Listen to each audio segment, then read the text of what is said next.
What's up, everybody? Welcome to my van. Welcome to my van. Welcome to my van. I'm making some coffee. Some Javalia. I didn't need the lights. I don't need the lights. Sorry, tooth.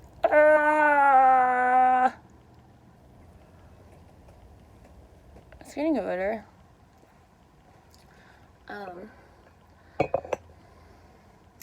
We woke up in the kitchen saying, how this shit happen? Oh, baby. Here's my helper. He's the excellent coffee maker extraordinaire. With the whiskers. He likes to lick the lid of the condensed milk. Okay, so,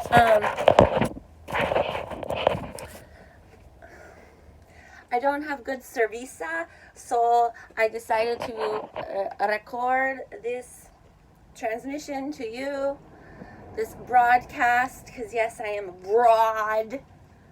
You know, broadcast has to do with women when they say broad. It has to do with the witches. I'm going to link an excellent short documentary on how television works, narrated by none other than my ex-husband, Vulcan, better known as Leonard Nimoy, who don't mistake for the other guy from Law & Order who just died. And he died the same day I was watching Leonard Nimoy. So he kept on popping up on my feed, the guy from Law & Order. I'm like, does the Matrix know I just watched Leonard Nimoy? And so they're like showing me people that look like Leonard Nimoy, and then I actually read it and he had died. But and he was like he did lots of like CIA documentaries and stuff too. That guy from Law & Order. Anywho, I had another alien invasion dream, peeps. So I thought I'd share. I had a really nice slumber last night. And I dreamt. I once to update my software. No! I dreamt that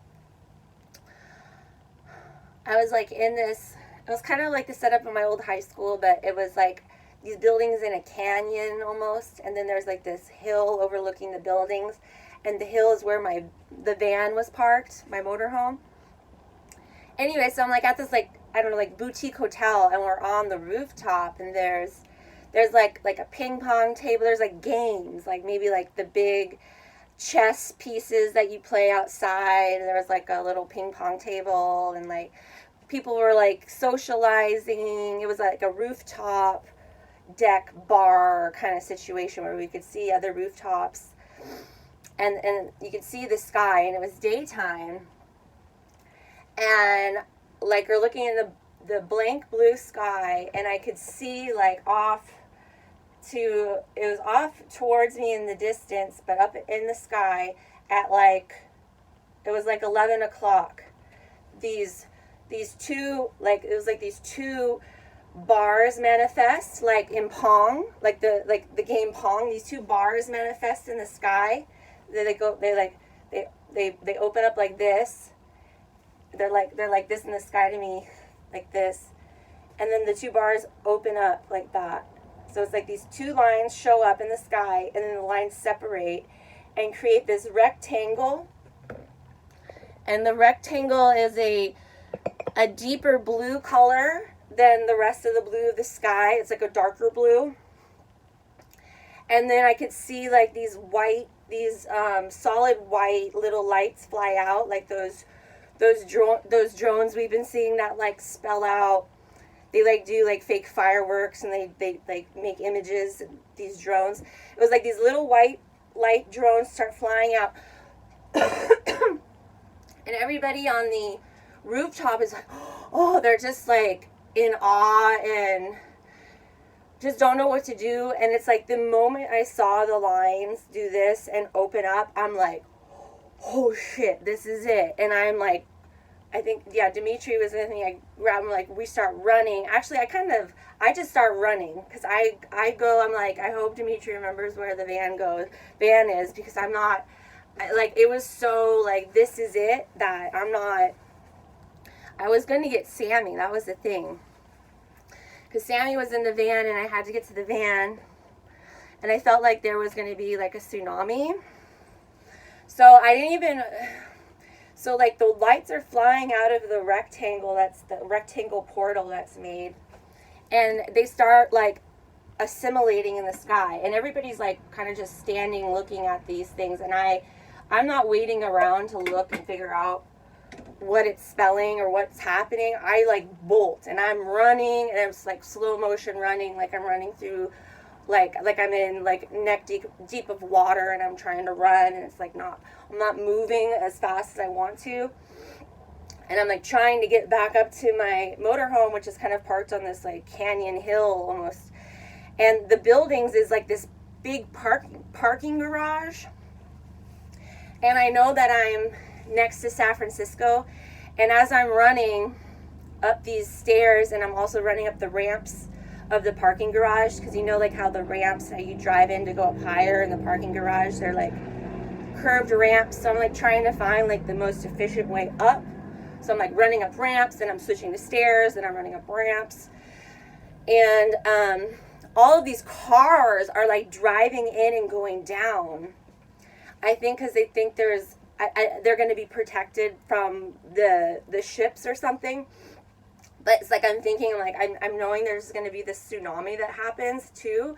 So I'm, like, thinking, like, these cars are screwed. Like, they're going to be buried underneath this parking garage and not be able to get out. So it's like, as I'm running, like, now I've manifested my will to already be at the van. And I'm trying to stuff Sammy, my cat, into my purse.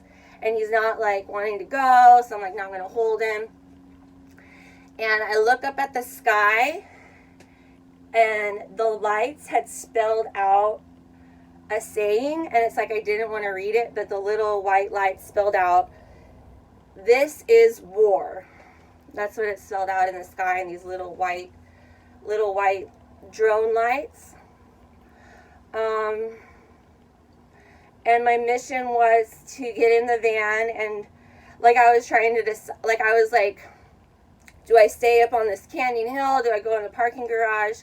Do I try to drive into the city to get out? Like, I was thinking about the traffic. But my main goal, I think, was to get into the vehicle and drive to a high mountain, like in the desert.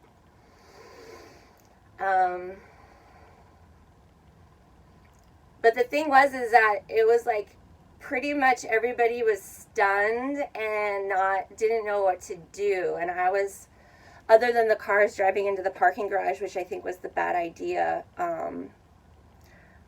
there wasn't a whole lot of other people running around. They were just staring up at the sky in awe. This coffee is taking forever.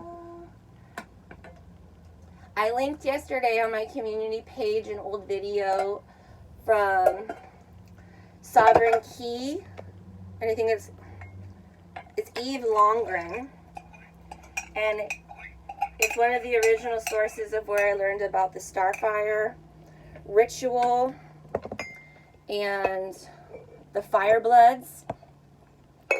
And I was just watching some of Mad Mystic TV, and, like, what she just said, if you guys haven't figured out by now that it's all about the blood, like, you're deluding yourself, because it is all about the blood.